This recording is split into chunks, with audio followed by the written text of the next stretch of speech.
You, finding life rather dull, dreaming again of exotic places, wishing you were somewhere else? We offer you escape.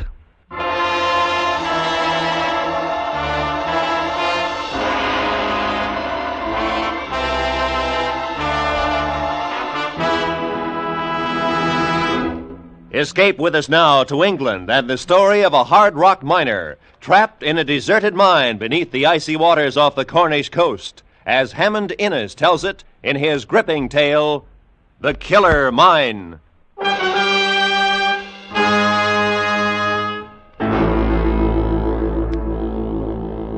rain had stopped when I reached Penzance just before dark. At the waterfront there were men dressed much the same as myself, in seamen's jerseys and jacket. Nobody took any notice of me, and I suddenly felt at ease for the first time since I landed in England.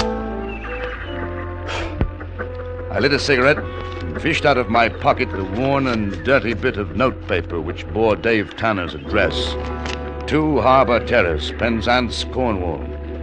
I read the note again. Dear Jim, I hear things aren't what they were in Italy. If you're getting tired of it and want a change of air, I can fix you up with a job in England, no questions asked. It's a mining job and right up your street, your old chum, Dave. Well, up to now, I'd been lucky. No questions had been asked. So I went to meet my old chum at number 2 Harbour Terrace.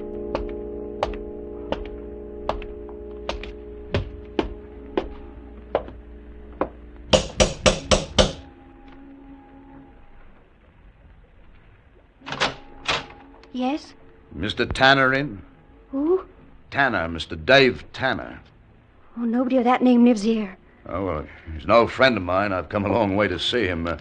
Look, here's the letter he sent me. Oh, I'm sorry. But look, you don't have to be afraid. I'm not a cop.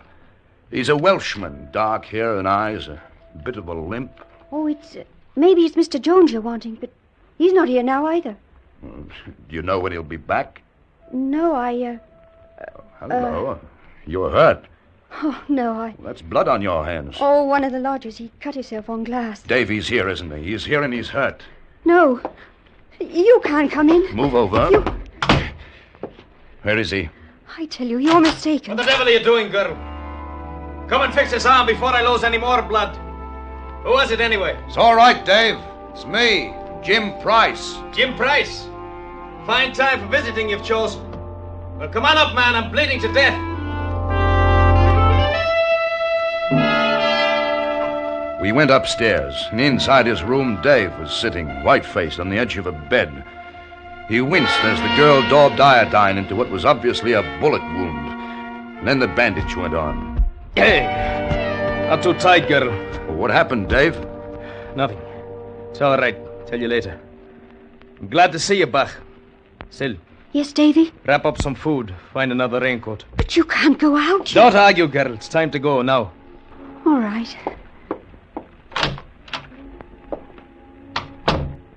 That's better. Now we can talk. You've come over for that job, eh? Yes. Got a show with no questions asked? I managed. It cost me my last farthing, though. I've got no papers. You got ashore. That's what matters. Well, Jim, it's a mining job, as I told you. Here, help me on with my coat. Yes, well, Easy. Dave. Easy. There. I want to be shut of this place. Your way's the same as mine. I'll tell you about the job as we go. Where? Where do we go? Cripple Z's tin mine. But there's more to it than that. Oh? Come on. We'll meet the girl downstairs. I've got to get out. Come along.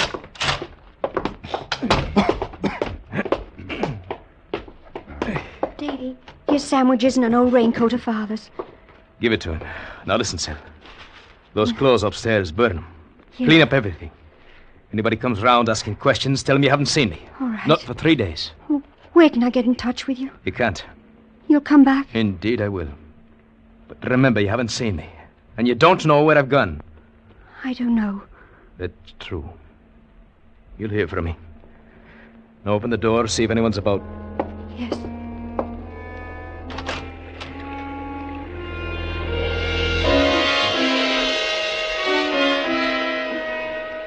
street was deserted, and the rain had started again as we slipped out. We kept to mean, badly lit streets as we made our way out of the town. Then, at the top of a hill, we left the lights of Penzance behind us. We hadn't said a word until then. We'll separate at Lanyon. How far is that? Oh, 8-9 miles. Oh. Where are you going? A farm. I'll be hiding up for a bit. The police, Davy? In a matter of speaking, I had a fishing boat, Isle of Mull. We were carrying goods. Liquor? Of course. Picked it up from an Italian boat. A revenue cutter boarded us. They insisted on taking the hatches off.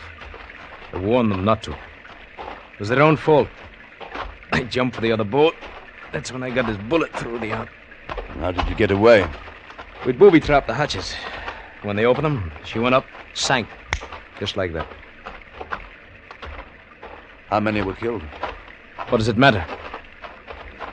They're after me, though. What about me? Oh, the job. I told you if you want it, it's yours. Where do I go? Who do I see? Cripple's Ease. Just down the road from Butler. Ask for Captain Manick. Tell him I sent you. Show him my letter. That's all? That's all. He'll tell you what it's about. Come on, I'll step out. I need to rest soon enough with this cussed arm.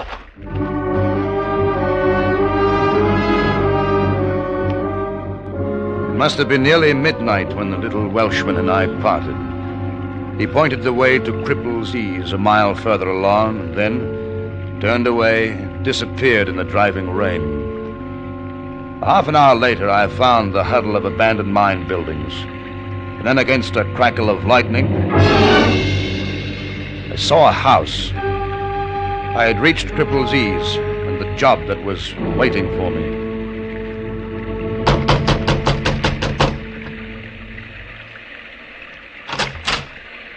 What do you want?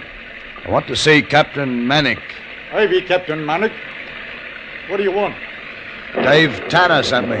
Who? Dave Tanner. He told me to show you this letter. Come in. All right.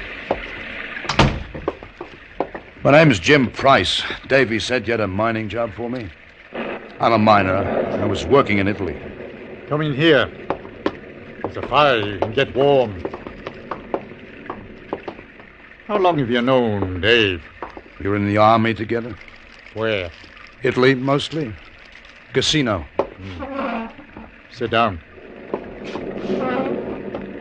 You're the deserter chap, aren't you? Oh, it's all right. David told me about it. We don't ask questions here. Does anyone know you're in England? No, only Dave. This job you've got, how long will it take? Not being a miner, I wouldn't know. Might take a week. I'll give you a flat rate of £50, and another 100 if you can do it in 2 days. A big tin strike? No. Well, I don't see where... All right, just a minute. Yeah. Now, have a look at this chart. These mines are finished. There's nothing worth working in them anymore. I've got another use for it.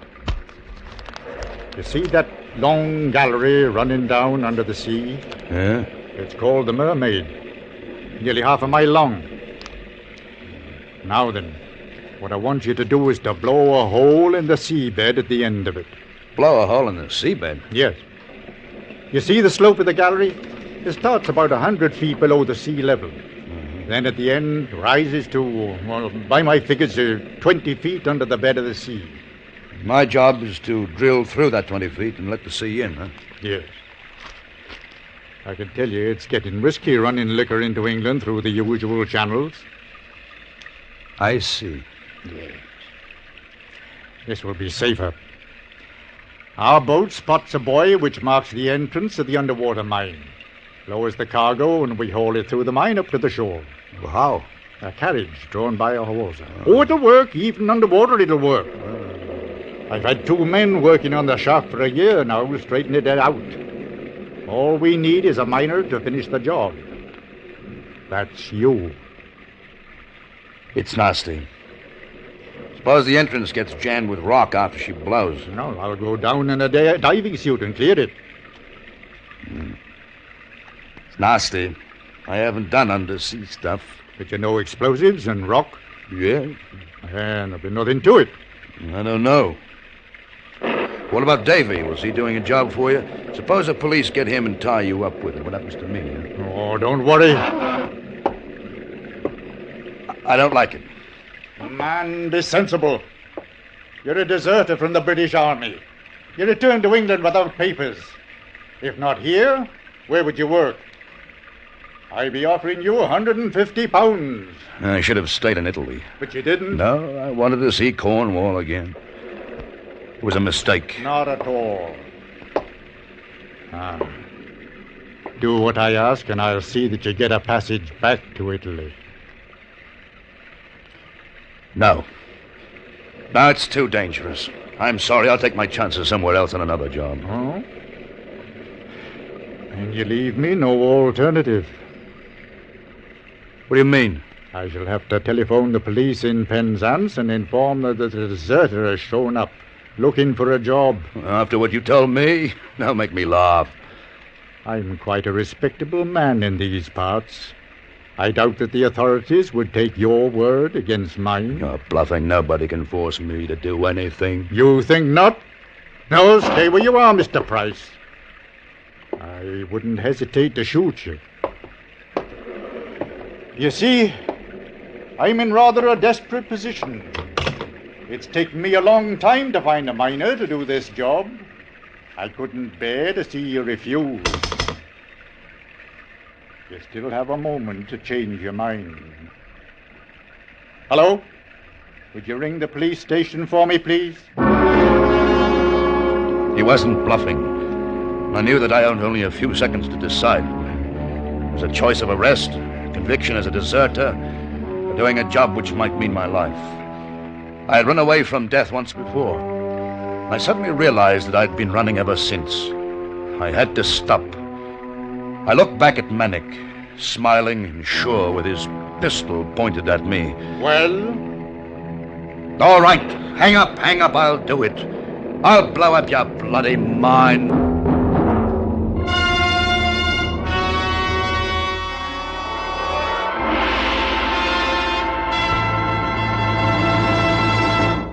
Escape, under the direction of Norman MacDonald, returns in just a moment. And now, back to Escape.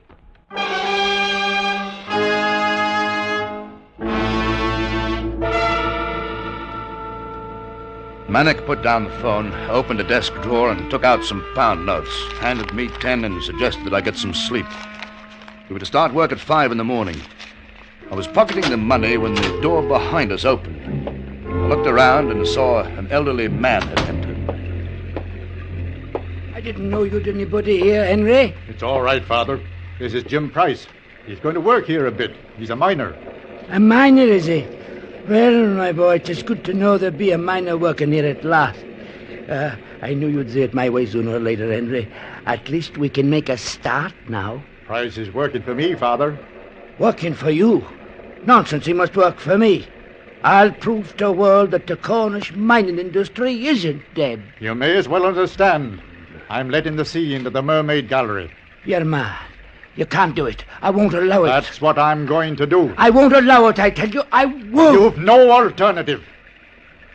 Mr. Price, perhaps you better leave us now. Go to the kitchen across the hall. One of the men will show you to your quarters. All right.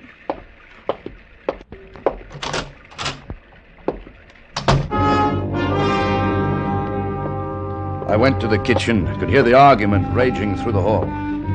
There were 2 men sitting by a fire with mugs in their hands. One like a diminutive monk with a potbelly and rosy cheeks, and the other a long, cadaverous-faced man who looked at me solemnly as I entered. Blimey, another one. Sit down, chum, sit down. I say, you staying or passing through? I'm going to work here. I'm a miner. Lord love a duck. Hear that, Slim? Now we don't have to worry about the ruddy roof falling in on us. My name's Fryer O'Grady. You call me Fryer. And this here's Slim Matthews. Jim Price. Medic's hired you to blow through the seabed. Yes. Does the old man know? Yes, I just left him. Thought I heard argy-bargy. It's gonna be trouble. I don't understand. The old man's been working these mines all his life. Now he says he's found the richest tin strike in Cornwall. Captain's right, though. Captain's right. Running liquor's tax-free, if you follow me. Too expensive to operate a mine these days. I shouldn't want your job, Mr. Price.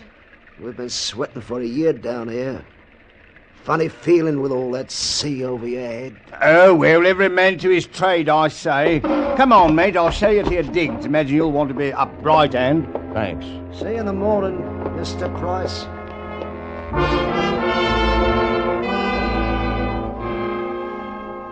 The little cockney showed me to my room, and it was about half hour later that I heard a tap on my door. Yes? Mr. Manick.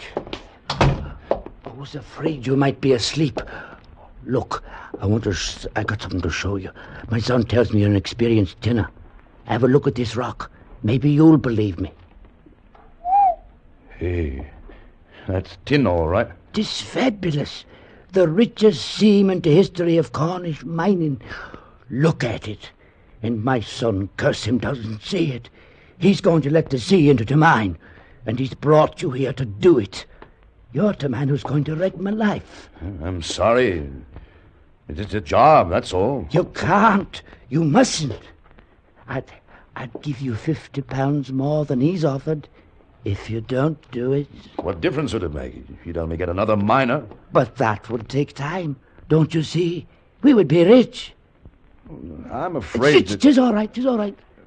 Think about it. I know he holds something over your head. He does with everyone. Think about it and give me your answer tomorrow. All right. I will. Good night.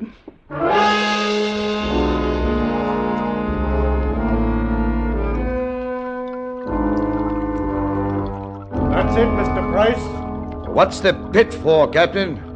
Yeah, underneath the scaffolding there. To catch the rock when you make the final blast. Oh. Well, it might work. As I told you, if it doesn't, I'll come down in a diving suit to clear it away. You say there's 20 feet to get through? Yes. There's quite a bit of water seeping in now. It'll be touchy, all right. Granite, basalt from the feel of it. Well, that's what I thought. Well, if it cracks, anything might happen. Yes. By the way, my father spoke to you last night, didn't he? Yes. Showed you the tin. Probably offered you more not to blow the mine. I hope you refused, because if you didn't, I can still notify the police. I didn't tell him anything. Good. Then you can start to work immediately. I'll send Fryer and Slim down to help you. And by the way, don't go wandering around too much. Some of these old tunnels run for miles and you can get lost. And stay out of the shaft that parallels this one. She's the old Cumlucky mine. There've been a lot of falls recently. If she caves in, she'll take in the sea and break through here. I'll be careful.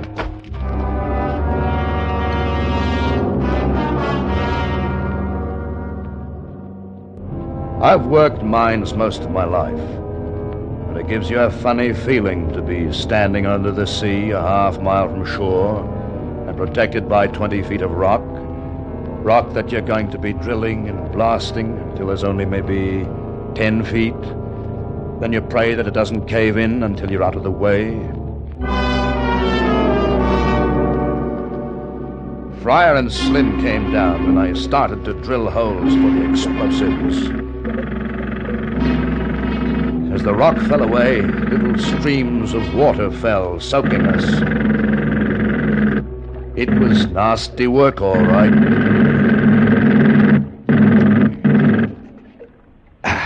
That do it, chum? That's enough for the first blow. How many do you think you'll need? 3, maybe 4, depends. Give me the charges. Gotcha. Here you are, Price boy. Oh, lots of water there. There's nothing to worry about yet. I hope. You and Slim better get up the tunnel when she goes. I was hoping you'd say that. I'm off. Good luck, chum. The two men disappeared up the gallery, and I was left alone to explode the charge. I connected the wires, moved the exploder as far as it would stretch into the tunnel, and then I pressed the handle.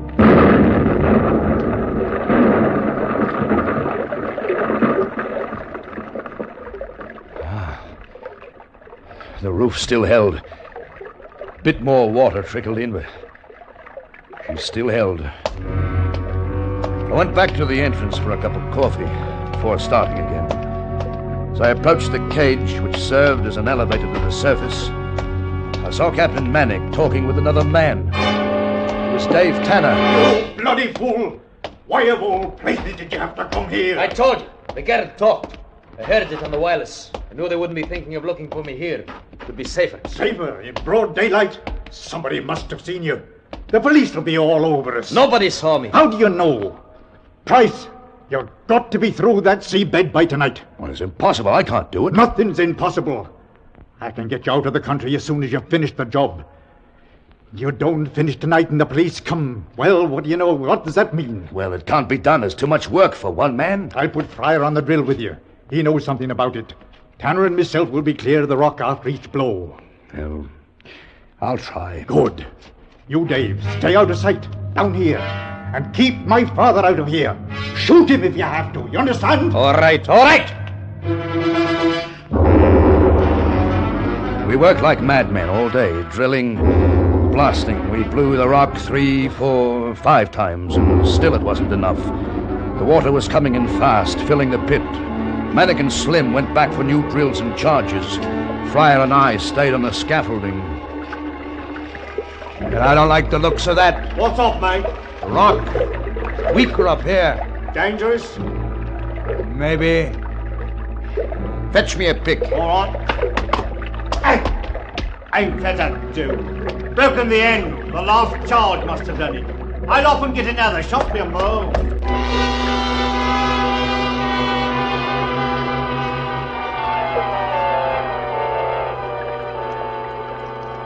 I sat on that scaffolding, smoked a cigarette. Water streamed down the slimy walls, and I waited for Fryer. 5 minutes passed, and then... Mr. Price! Huh? Mr. Price! Mr. Manick! You've got to stop. You've got to. My tin! If you flood the gallery, I'll never get it. I'm sorry. I won't let you, do you hear me? There's nothing I can do. It is mine. You're going to destroy it. I'll kill you. I'll kill you all. You better get to the surface. Mr. Manick is not safe here. Ah, you'll find out. You'll find out how unsafe it is. He was gone, and I knew he was up to something. I wanted to follow, but I remembered Captain Manick's warning about the tunnels. The old man knew them, every twist, turn. And if he wanted to get rid of me, he could lead me to a maze from which I would never find my way out. So I stayed there until the captain and Slim came back. We're getting ready to go, Price. Your father was here. What? He's up to something. How did he get by day? I don't know. You let him go. Come on, hurry. We've got to stop him. What'll he do? He's going to make sure that we can't let the sea in here. He's mad. They come lucky. Ah, that's what I'm afraid of. He knows that mine like a book. Come on!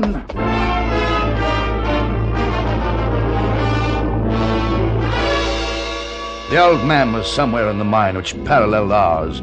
If he knew of a fault in the wall, he could allow tons of seawater to rush in, breaking down the walls and flooding our tunnel. We had to stop him. Fryer joined us as we made our way into the adjoining galleries. If he's got dynamite... Don't say it, Captain. I should have locked him up long ago. What's that down there? See? It looks like a light. It is. That's him.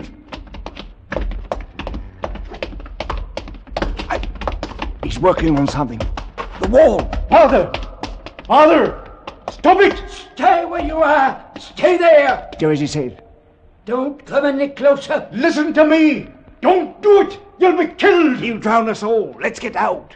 Say you let me have me tin. Let him have it. Let him. Look. He's lighting a match. Say it.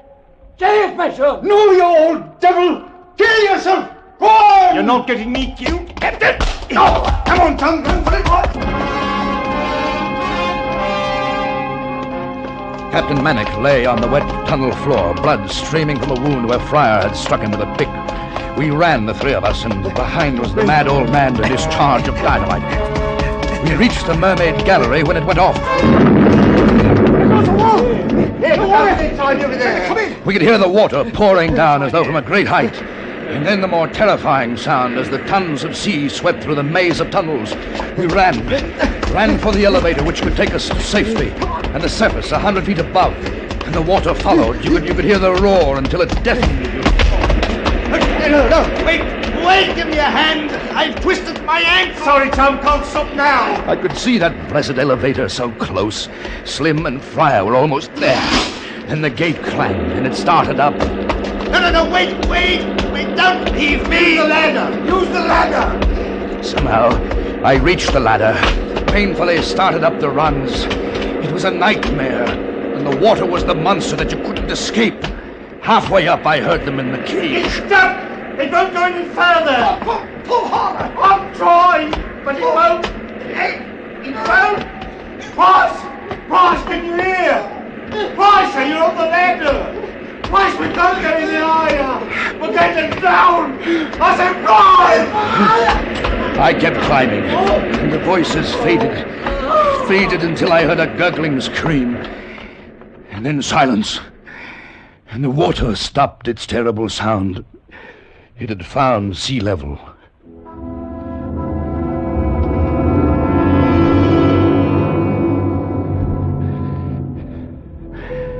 When I got to the surface, I saw Dave Tanner.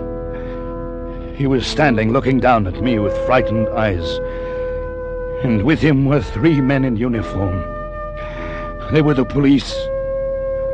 I fell into their arms, crying. I tell you, I cried. I was so happy. I got away from that killer mine.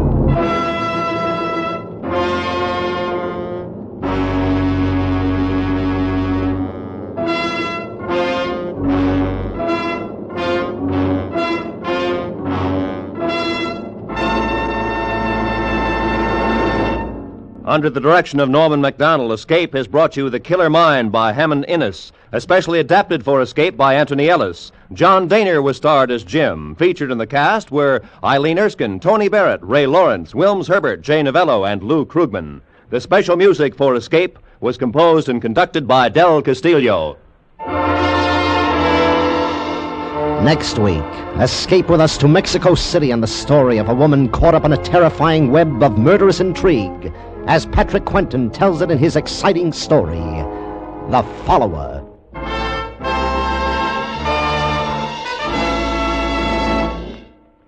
This is Roy Rowan speaking.